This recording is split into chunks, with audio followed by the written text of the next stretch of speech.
Welcome, everyone, to Taxing Poetic. This is Hotel, Motel, AirBNB, Hospitality, and Sales Tax. Today, we'll be discussing the intricate world of all the fees we pay when we want to go somewhere cool. And my name is Jenny. I am the skipper of the SS Nerd Ship here, and I will let our captain introduce himself. I'm Captain Timothy Howe, and the CEO and founder of Synexus. Good to be here. First time he's ever called himself Timothy. There you go. Oh, so formal. I decided to get a little formal today. And when I'm not the skipper... Did you call me Captain? Yeah. When I'm not the skipper on the SS Nerd Ship, I am a supervisor with Synexus Tax Solutions. Awesome. Yeah.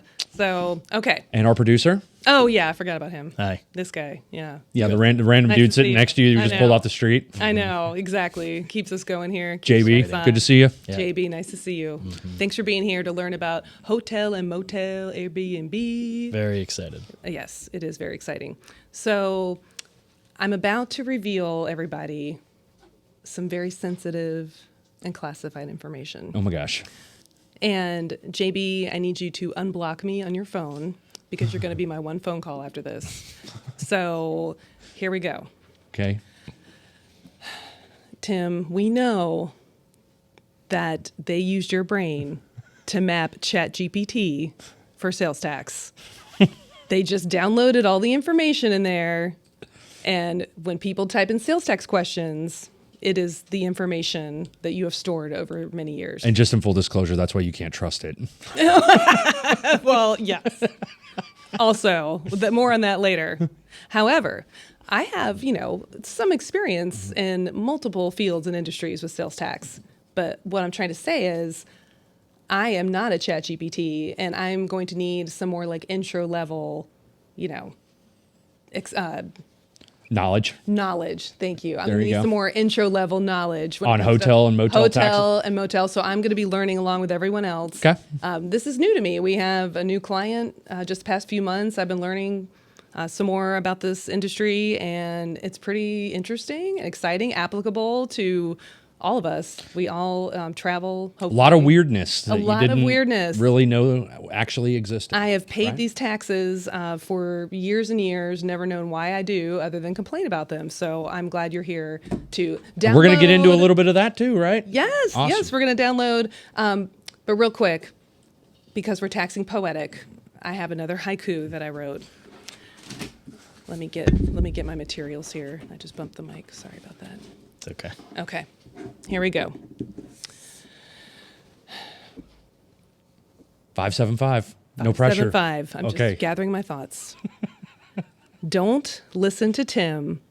He really likes wearing scarves because he's so bougie. And if you'd ever watched Mean Girls, you would know that podcast days are the days we wear scarves. Okay. So Well, please keep that in mind. I guess next time. podcast days will not be on my calendar anytime soon. Minus that big picture behind us. Correct. Exactly. it I think that people are expecting scarves is what I'm saying. So And someone who will yes. remain nameless has a picture of me in a beret, and that will never come to surface. Ever.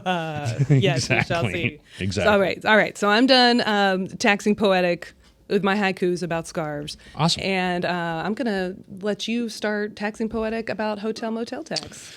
Yeah, so in all honesty, I think we're probably going to change this into a little bit of a kind of a question and answer kind of session, right? And All right. I think you wanted to, get educated and I do. know a little bit more about occupancy taxes and per room night fees and all the fun stuff that actually comes along with hotel motel occupancy taxes. So, the big thing to understand is that if you are in the hotel industry, and I'm sure anybody who's listening who works in the hotel industry with relation to taxation knows that it is a very complex environment. If you think about, when you go to a Marriott or if you go to, any kind of full service hotel, you have a restaurant, right? So they may have food and beverage taxes, they may have liquor taxes, and then you've got the hotel itself, which can be subject to standard sales taxes, and then they have all these convention and visitor bureau taxes and all these other things that go along with staying in a hotel, which jacks up, obviously, the price of your stay. Right, because you're checking in and they're like, hey, our room rate is $79 a night. You think you got a great deal? And then when you check out, how much is it? A lot more than that. Like 100 and some bucks. Correct. Right? Yes. Could have upwards of like 20% Yes. sometimes. And we've all been burned by that. Right. I know. If you're traveling somewhere, especially post-COVID, it's like they're trying to make up some fees. Yeah. Sticker shock. Yes. Yep. Absolutely. So, and a lot of people are wondering like, okay, well, why do these fees exist? Right? What are we doing with them? What are governments doing with them? Well, stadium taxes, right? We all like going to watch football games and seeing the Falcons and seeing the Braves and for me the Seahawks and the Mariners and stuff like that from my hometown in Seattle. But a lot of those stadiums are funded through referendums for transient taxes. Transient taxes being what? Travelers, tourists, Bingo. people who don't live in your state. Right, because the people who live in the state typically don't want to what? Pay for them, That's other people visiting. That's exactly right. You do not want to pay for these transient occupancy taxes. And so it's like easier. It's like, well, okay, well, hey, Atlanta's a great town for conventions. We have a great, the World Congress Center is an amazing convention facility. And we bring a lot of tourism here every single year. So why not have the tourists fund our football stadiums or help fund our football stadium or help fund our Brave Stadium or what have you? So outside of just fees that are tacked onto tickets, you also have fees that tacked onto hotel rooms, right? That's kind of a big thing. It's not paid by the constituents that we talked about. It's, an easy way to supplement the tax base and increase revenue, which is extremely important. And, it can fund another, a multitude of things outside of even just stadium fees. I mean, these fees and these taxes can go to police and fire and, all the other necessary things. Which goes to what we've talked about in other episodes, the fundamental fairness of activity in a state. That's right. Someone who lives in the state is paying other taxes, sales tax, property tax, income tax. People coming into the state to visit still have to be protected by fire, police, ambulance, if an accident happens. That's right. And someone has to pay for that. Exactly. And why not do it through exactly a transient tax? There you yes. go. Okay. So, and the other thing is too, is, as we talked a lot about this, it's sometimes it is a good place to hide additional revenue. Right. And we talk about hiding revenue, it's not so much that a state or a municipality is actually trying to disguise or I know you're making them sound very sneaky. No, they're not sneaky. Well, they kind of are sneaky. But Is it hiding revenue or hiding fees? It could be either they're or. It's hiding revenue like from the government? No, it's actually collecting revenue, but like more of an easy way to pass a tax to collect additional money. Not what you do on your personal taxes, Right, obviously. Yeah. I knew that. The fact that your bank account's in the Caymans, we didn't ask any questions. No, yeah. Okay, that's true hiding of revenue. But no, it's it's much easier to pass when you think about voting on legislation or if you're a constituent that lives somewhere. Do you want somebody taking an additional 0.5% of your income? Do you want to see a 0.5% income tax increase? Or would you see a penny on gas taxes or Yes. a penny on hotel taxes, right? A penny per dollar. It's a lot easier and it seems a lot less to consume. Much more palatable. That's right. Yes, for a voter. Exactly. So, and as you've discussed, you definitely want to vote and approve those bond taxes for education and other things for your kids. Absolutely. Right. And we want good roads and we want to increase, transportation taxes to fund our highways. And We want our cities to look nice. exactly. So what not an easier way except to do this through in one avenue too, hotels and motels, right? Correct. Have people from even outside the state have to pay for it. Yes. One thing that a lot of people don't understand, though, is that in this modern advent of, Airbnbs and VRBOs and, all these other... Wait, hold on. It's Verbo now. Right? That's what I was going to say. They changed I just it. got called out for that, too. It's Verbo, not VRBO. No, I feel the same. I'm not happy about it. for those of you who cannot see my look of dismay, Yes. I have a look of dismay because I Yes. just got corrected You just on... got a major eye roll. But yeah, I'm sticking with VRBO. Can we just make up words? Is that what we're doing now? I mean, I'm fine with that. Is verbo going to be in the dictionary? Is there like a definition around It might that? be the word of the year. Oh my God. Jenny's got her vote in for the word of the year, verbo. Okay, so sorry, anyways, yes, with anyway. Airbnbs and verbos, You're being verbose about verbose. they are subject to these occupancy taxes as well. And the reason is because when you actually look at the definition of an occupancy tax, and here comes, I guess, Jenny's definition of me being ChatGPT with taxes. If you actually go into statute and you read what the definition of, or what actually is construed as a short-term stay in a hotel, Airbnb and Verbos actually fit that definition. Right. Okay. It's typically anything that is under 30 days. Okay. That is not the standard. I mean, that's not the standard rule in every jurisdiction. I want people to make sure that you understand that. But for the most part, most jurisdictions adhere to a 30-day rule. So if you're staying somewhere longer than 30 days, it is actually considered to be an extended stay and may not be subject to the local hotel and motel occupancy taxes after that point. What tax would it be after that point, though? You just have standard sales tax Standard sales that would tax. typically apply. Yeah, Interesting. 100%. Yep. Okay. And in some instances, no taxes would apply. There are certain jurisdictions that look at those types of stays as being long-term stays. It's why you don't pay sales tax on the rent of an apartment, right? So if you enter into a rental agreement for an apartment or for somebody's house, and you're going to be there for, let's say, longer than 6 months, then that dwelling would not be subject to either sales or use tax because it's a long-term rental of real property. That's interesting. Why do they not charge? There's no property tax, right? That's right. Okay. Yeah. Maybe well, you should sell my house there for technically is property tax. So, apartment complexes are paying property taxes, and Okay. it's paid by the management company. Right. And it's all a component of your rent, but you don't pay any sales tax in your rent. But what about an extended stay hotel? Extended stay hotel, it depends on the jurisdiction. Okay. And the thing is, again, with extended stay hotels, you are typically, the rent has a component of quote unquote property tax inside of it. It's a cost. It's part of the cost of goods sold of them actually providing you the room. Okay. So it's been accounted for. So they're paying the property taxes. It's just not coming directly out of your pocket. Interesting. Yep. It's not an on top of tax. That's not exactly. Okay. Yeah. Okay. It would be inclusive. It's not hidden. No, it's not hidden at all. Okay. No. But a lot of jurisdictions will go ahead and continue to pay the sales tax. It's just you wouldn't be subject to the room occupancy or the per room night fees. And that's the other thing we haven't talked about is like, what is the structure of these taxes? Yes. Let's go back. Yeah. Yeah. Structure of tax. So the structure of taxes typically, as we've been talking here, is usually, historically in our past episodes has been talking about sales and use, right? Sales tax, use tax, whatever it might be, retailer's occupation tax, a lot of those things, say, whatever a state wants to call it, transaction privilege tax, right? In Arizona. TPT. TPT. It's all the stuff that basically fits the standard definition of sales and use.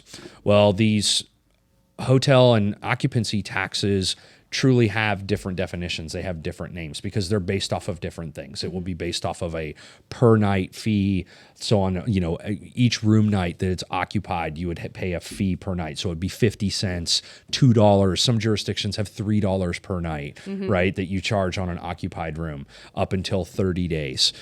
You may have a percentage of the total room charge that would be subject to a tax that would be an occupancy tax on any nights that would be less than 30 days. So the structure of the taxes are a little bit different, and because of how what we call the imposition statutes, the way the tax is actually being imposed. That sounds super nerdy. It is super nerdy, Okay. but it's the way that they actually draft the law to impose the tax on, Okay. on a taxpayer, or ultimately basically on a consumer. Now, hold on. Yeah. Are these also the rates? Do they still post them on the door in the hotel room? So Are they required to do that still? little known fact, and here comes geekness. Yes. Okay, so those room fees that are actually posted on the back of your door is the maximum amount that the hotel can technically charge you per night. Really? Yes. And they're, I assume, legally obligated to post that? That's right. And it Okay. actually, the reason it is to prevent price gouging, right? Right. So if anybody was very familiar, we had a very interesting scenario here in Atlanta a number of years ago, about 20 years ago, when the NBA All-Star Game was in town. And you had certain hotels that were actually charging upwards of $1,000 a night when their average room rate was normally like $129. So like a Courtyard or a Days Inn could be charging $700 to $800 of what they call a rack rate. All right. A rack rate? That's Sounds what it like is. racketeering rate. In all honesty, it does kind of seem like a racketeering rate when you're looking at the total value. But what they said was, hey, we're allowed to charge this because our maximum posted room rate on the back of the door is $999 a night. Oh, for real? And so even though Because what they typically do with hotel rooms is they price and they see what would happen on an average nightly basis of what they could get for the room. Okay. And because the demand was so high Right. during that period, they jacked the rates up through the roof. And people were like, you're price gouging, you're going crazy. And they're like, no, technically we can legally do this. Oh, So, really? Okay. So there you go. kind of like So it's not really anything to do with taxes, Right. but it's a way for them to post what their range of the rates could be for that room. So we just recently had the Masters here. I know that's, you can't stay anywhere near Augusta. Yep. I mean, because it's so expensive, but they're allowed to do that. They are. Okay. They are completely allowed to do that. Okay. Yeah. And you also hear about the master's rule, right? With homes and home rentals. Oh, yes. Yeah. No, well, tell me. I've heard about that. But what Yeah, is it? so it's people call it the master's rule. Basically, if you can rent your house up to a maximum of 14 days without having to record that rent for as income or as revenue. So you can have someone basically come in and stay in your house, and you can rent it out for up to 14 days without having to report any of that income. Dang. Yes, as as income on your income taxes. Okay. It's the So if master. you do an Airbnb for Yeah. less than 14 days, you don't have to. Basically, no. Yeah, it's federal income tax rule. So they call Oh, it it's federal. It's not a local. No, yeah, it has nothing to do. I mean, it's Okay. I guess with state income tax. I don't know if I think Georgia's the same way, but yeah, it basically it's called the master's rule, so you don't have to report that income. Wow. Yep. Okay. So we've digressed. Yes. Gone off. on a JB, little bring bit us of a back. tangent. Bring Yeah. us back. Yeah, Okay. I was wondering how much of our Tic Tacs we've actually already hit. And getting into TIC tax. I mean, obviously we talked about occupancy taxes, right? Mm-hmm. So with the occupancy taxes, it's basically something that's over and above what a sales tax is, and that occupancy tax can be a percentage. It can be, a flat fee. It could be anything that a city or a county or a state would want to impose on the short-term rental of a room. Okay. Right. So Texas has their own occupancy tax return. Certain counties and cities in Georgia have their own occupancy taxes. Mobile, Alabama has their own occupancy tax. There's a number of jurisdictions in Alabama that actually do. But then you also have per room night fees. A lot of jurisdictions do this as well. Tennessee, Alabama, a number of other states of where, they will actually charge or require, a hoteler or a lodger to actually collect per night fees based off a number of taxable nights that they sell in a month, in a period. Tell me about, if I'm going off track, sorry, JB, but tell me about like during COVID and everything was shut down. And I assume all these occupancy fees, hotel, motel fees are a critical source of revenue for a lot of states, especially states, say like Florida. I assume that was a big deal. Oh, it was a huge deal. Yeah. And so what it did was the a states- massive revenue loss. Right. And frankly, it's a very interesting question, and I think this even gets even broader than the economics of tax. I think if you just look at the economics of the lodging industry in general, the lodging industry was impacted. It was crazy the amount of revenue that was lost, and you have hotels that basically were shuttered during COVID that have actually never come back. Okay, and they won't ever come back. There's a lot of folks in the industry that actually believe that we were overlodged, that there was, in certain jurisdictions, there were hotels that were running average occupancy of, 40 to 42%. And that's what you typically look at vacancy rates to look at a success of a hotel, right? And vacancy rates and occupied room nights. And the thing is when we looked at over that COVID period, obviously your occupancy went basically to zero. Right. Right. And they had nobody to staff the hotels. And that's what you're seeing now too. Like if you've traveled recently, and I'm sure a number of people who are listening have seen this, a lot of hotels haven't gone back to doing daily hospitality service, like, or That's right. Room service, turn down service. Yeah. Housekeeping, things of that nature. They'll just tell you, hey, if you need your roommate up, give us a call. We'll come up and we'll give you fresh towels, but there's no guarantee that we're actually going to turn down your room or that we're going to do anything. And a lot of that is because of staffing shortages and a lot of the things that were impacted during, COVID or because of COVID. So jurisdictions lost an awful lot of money, as well as the hotel industry, as well as the restaurant industry. Well, We're going to talk about a lot of restaurant industries, taxes. but Yeah. just an interesting, thought of if that's a significant source of your revenue Right. for a state, again, like the state of Florida, the state that I'm from. Yep. That was a big deal. It was a huge deal. Now, have they increased rates now that travel has mostly resumed to try to make up any revenue, you think, or is it? I don't know. I haven't really Something interesting. looked at a tracking or to see, what the differences were between certain jurisdictions pre-COVID and post-COVID, how they've actually adjusted their rate base. I can tell you that most jurisdictions are still, and for the most part, we're seeing increases in rates, in a number of different municipalities across the U.S. as we normally do with sales and use. Right. But in particular with lodging taxes, I haven't seen like just a particular area to be Okay. like, holy cow, this is crazy how much they've increased it. Got it. Yeah. Okay. Well, that's good to know. Yeah, For us absolutely. travelers. For you travelers, yes.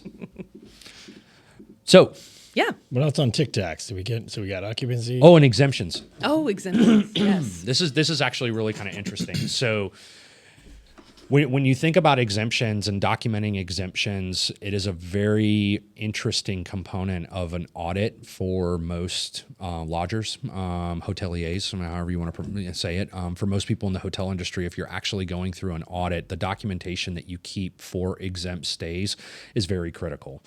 Certain jurisdictions, a couple come to mind, in one of my favorite states, Colorado, that the cities actually in Colorado, because of the way that the laws are written, they're home rule jurisdictions, right? And we haven't ever talked about this, and I think in the past, when we talk about home rule versus state administered tax jurisdictions, what's the difference, Jenny? What's the difference between a home rule and a state administered tax jurisdiction? A home rule is basically a locality, Right. not a state tax. It's a city tax, a county tax And who are you remitting the return to?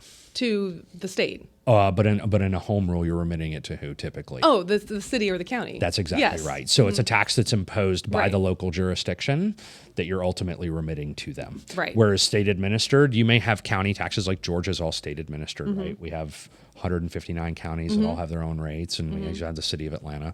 But it's all put on the Georgia ST3. Right. Whereas in Colorado, city of Longmont, city of Aurora, you remit what?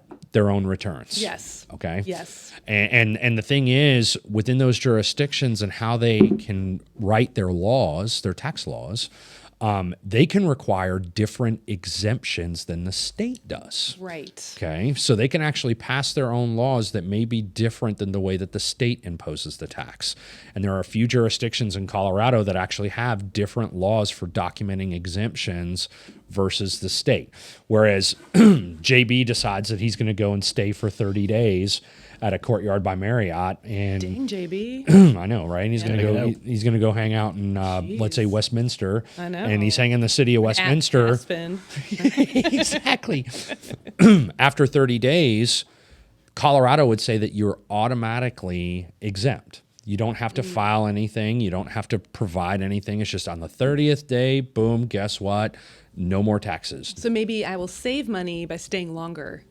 You could. I know. You Need to could. do that math sometime. Yeah. Yeah. And aren't you taking your vacation soon? Yeah. Yeah, So, we need to plan. I know. Yeah, 30 yeah. days. Sorry. Yeah.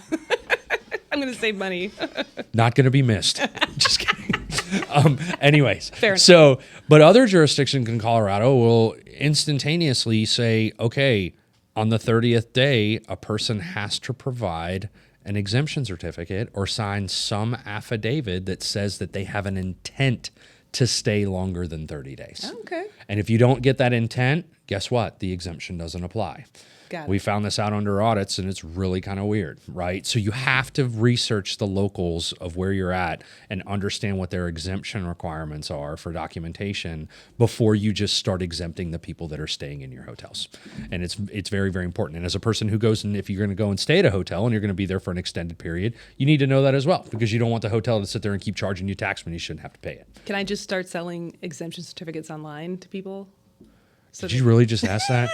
No, you cannot do that. that's not a side hustle I can have? No, there is no side hustle in that. Okay. But a lot of these states too, and other municipalities will actually refund all of the tax that you had already paid for that 30-day stay. Okay. They would refund it and apply it to your stay. Nice. If it's greater than 30 days, because they technically say you don't actually owe any of the tax for the entire period. All right. I'll be working from Aspen for the next month. Congratulations. Yeah. Figure that out. Yeah. So you said a good thing to do is to check out one of the local rates. What's a bad way to do that? Oh, yeah. What's a bad way to check out the local rate? Using Chat GPT. which I think But is a real quick segue. I thought it was the same as your brain, so I'm confused. Look, Yeah. you can't know everything, Well, right? it's not what I hear every day at work. Please.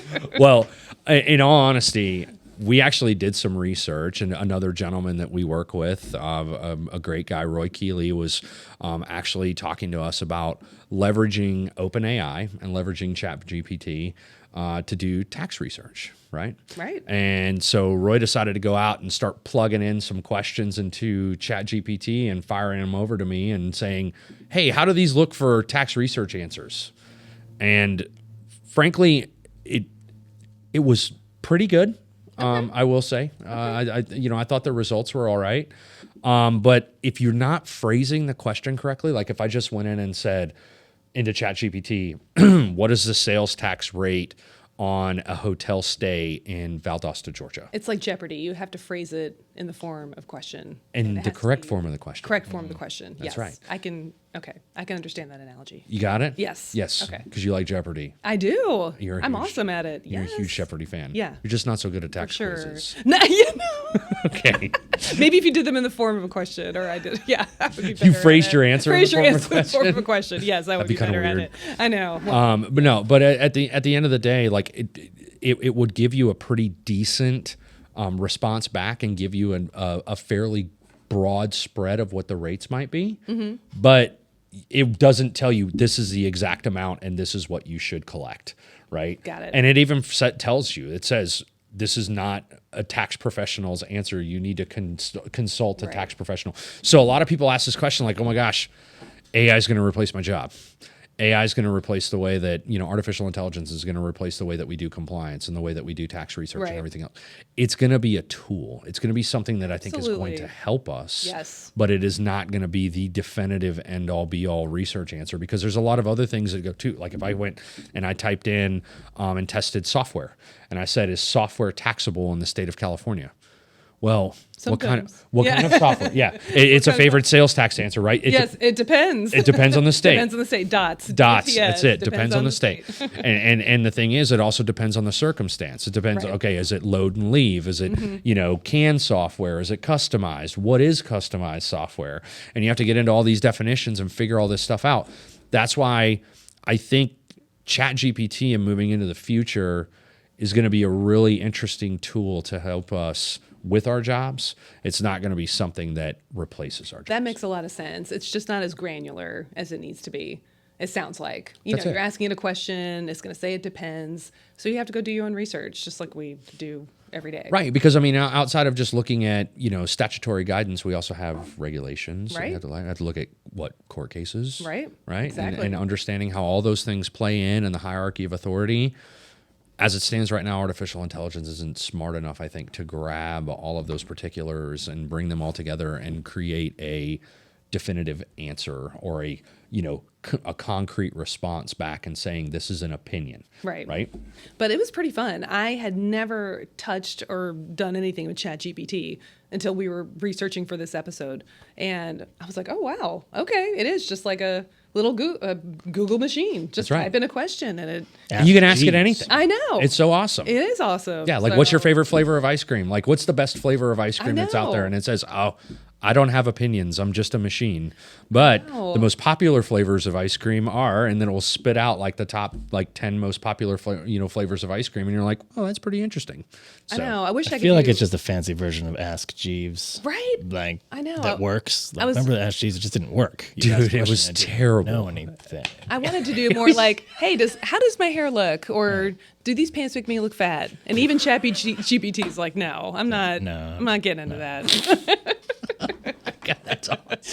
Like ChatGPT is kind of a husband. It's like, Trying to hit on Chat GPT is a really good segue into the pop quiz. And yeah. I'm just asking So ChatGPT for help. so we can avoid Jenny having a third husband that's last name is now Chad GPT. It has a nice ring to it. Jenny GPT? ChatGPT. I don't hate it. My first name could be Chat, though. It could be. It very well could be. I should just change it. Yes. Anyway, yes. Segue. Not an awkward segue at all. Pop quiz time. Pop quiz time. Oh boy. All right. Okay. I went first last time, so you get to go first this time. Okay. Well, should I get my chat? Yes, it is. let me on get the my season, chat. it is 2-2. 2-2. Let me get my chat GPT out here. And remember, I typed this question out. we're moving towards a prize of someone having to read a positive statement about the other individual. Oh my gosh! Like I said, I'm so excited to do It's like the this. Saturday Night Live bit of them writing each other's jokes. Yes. Yes. I know. It's going to be fantastic. Colin Jost to Michael Che. Yes. Oh yeah, it's gonna be awesome. We definitely need to write each other some jokes too sometime. Well, I typed in to ChatGPT, how much is the occupancy tax at Disney World? But that's kind of granular. I feel like it's not really a fair question. Like, how would you know that? Well, let's see if he gets it right. You're asking me what the occupancy tax Yeah. is at Disney What World? is it at Walt Disney World? Dude, What's the rate? I'm not a walking rate table. I thought you were ChatGPT. Remember? Didn't they download your brain into ChatGPT?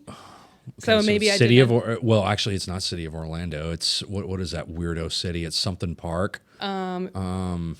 Oh no, something Creek. Reedy Creek. Reedy Creek. Yeah. Yeah. That's been in the news a little bit. Just a little.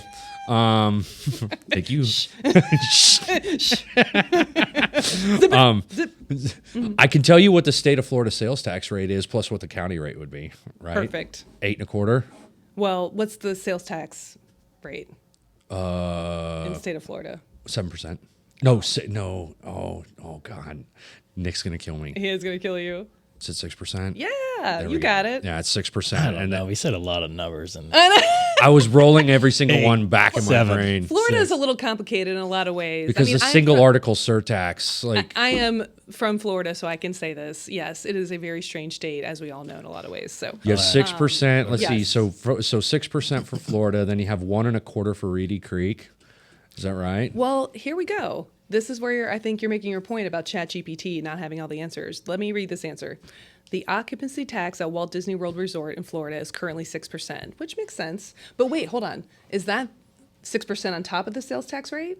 6% should be. plus 6%? Yeah, it should be, because I can tell you it's not just 6%, right? Yeah. Because So you're you're not also- just going to charge the Florida rate. You also got to have county Right. and city and everything else in there. Yeah, so 6%. I'm going to go with everybody's wrong. ChatGPT and Tim. Right. So then that means nobody's wrong. Nobody's wrong. ChatGPT is Tim. JB, do we have a conversation after this? But listen. Okay, it says this tax applies to the room rate as well as any other fees or charges associated with the room, such as resort fees or parking fees. However, it's important to note that the occupancy tax rate is subject to change, so it's always a good idea to confirm the current rate with a hotel or with a tax professional.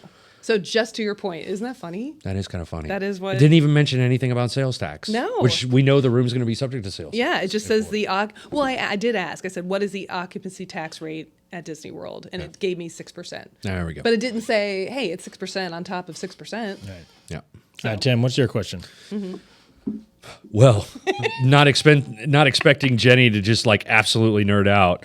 What is the typical length of a stay for a room to not be considered taxable? Oh, I was just learning about this a few minutes ago, wasn't I? Yes, you were.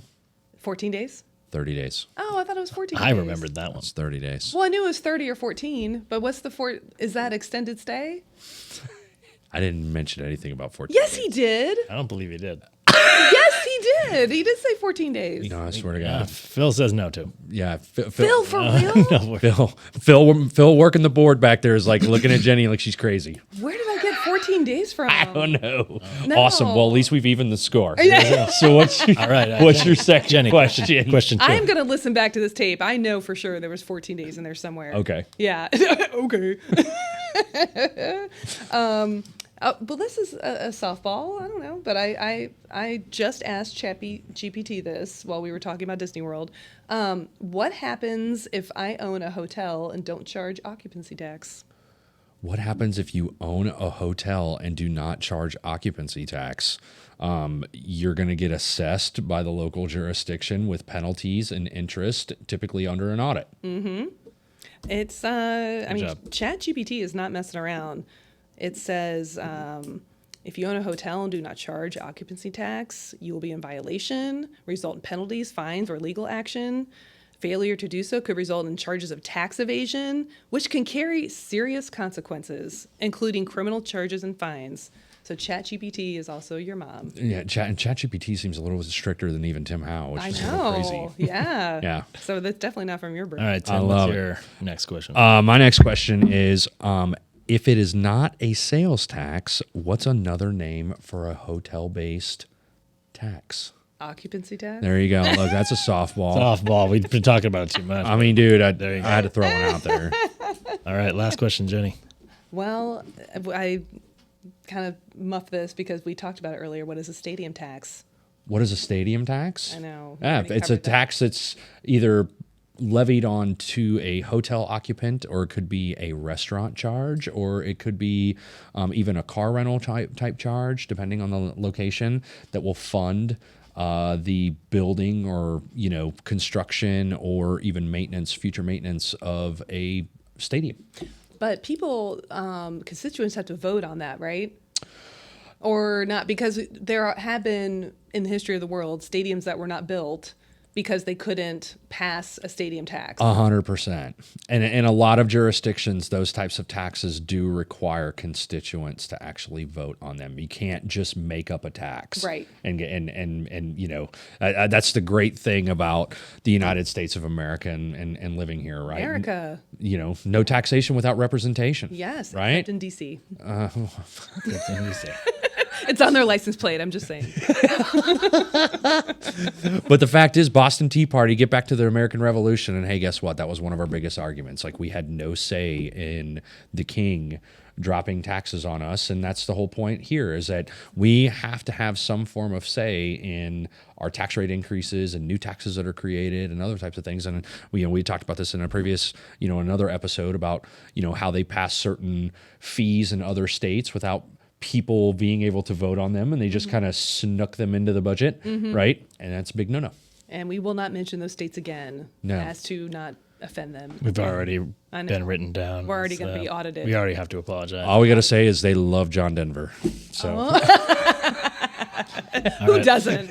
Last question, Tim, for Jenny. all right, last question for me. What is a type of documentation that is required for a government exemption in a hotel room? It's a certificate. What kind of certificate? A long-term stay certificate for 30 days. You think all the answers are just 30? No. Maybe that When was in doubt. When in doubt. 30. It's a governmental exemption certificate. Oh, that's so dumb. Okay, governmental. And what can that be? That's You dumb. could be a photocopy of a government ID is sometimes acceptable. Sometimes they actually have to have an exemption form that says that they're a government employee and they have to fill out this special form. Always check with the front desk. Always check with the hotel. Or check out my online store where I sell all the exemption certificates. Jenny does not sell exemption certificates. Well, she did get 2 points. And 2 points for Tim. So we are still at this point in the Deadlocked. season. Deadlocked. I feel like I should get minus points though for the 14 days. No, I it's am like, gonna no, listen I'm back. just wrong. No, it's just I don't. not I don't one. like being wrong though. Not one is -1. I know. That's math. The biggest thing to remember, I think, and take away from this entire episode is just the complexities of owning and operating a hotel, and even the idea of an Airbnb. Like, we didn't even talk about in Florida, if you actually have a rental property in Florida, that you technically have to file property tax returns. Like, if you're actually doing Right. vacation rentals in Florida, short-term vacation rentals in Florida carry natural sales tax with them. This actually predated Airbnb and Verbo. Is that right? Verbo, I guess. I don't know. But anyways, you actually would have the requirement to file a sales tax return in the state of Florida if you actually did short-term rentals. Real quick, maybe a quick tic-tac. If you are interested, say you own a house in Augusta and you're interested in turning your house into an Airbnb, what do they need to know? What do they need to know? I mean, and a lot of it is like in Georgia. First, I'd research with the local jurisdiction to see if there's occupancy taxes that are imposed on Airbnbs or Verbos.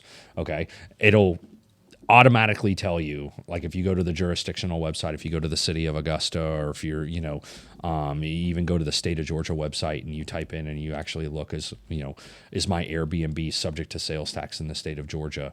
It will give you the guidance as to, what those, particulars are and what you need Okay. to register for. Again, consult with a tax person. Right now, I don't want every single person who out there is owning an Airbnb. Yes, call Tim. Don't. Here's his cell phone number. But in all honesty, do some easy research, and it will tell you if you're actually subject to it. If you're subject to paying property taxes, like business personal property taxes on the furniture and stuff like that you own, if you decide to turn this in. Some of them have length of stay requirements too, or length of rental requirements. That's the 14 days. What's that? I think the Airbnb exemption. I'm thinking of. What you were thinking about is a master's. Knew it. Yeah, the master's. See? Whatever, Okay. JB. That one's on Phil. No. Yeah. Yeah, you are all wrong. forgot. Surprise. Yeah.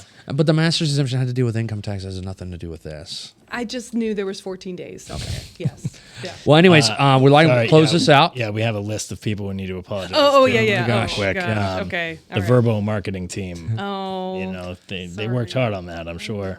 sorry. Phil, for you trying to break the mic. Phil. earlier. Oh, I'm so sorry. Colorado again makes the list. Why did Colorado make the Can't list? remember, but we said something.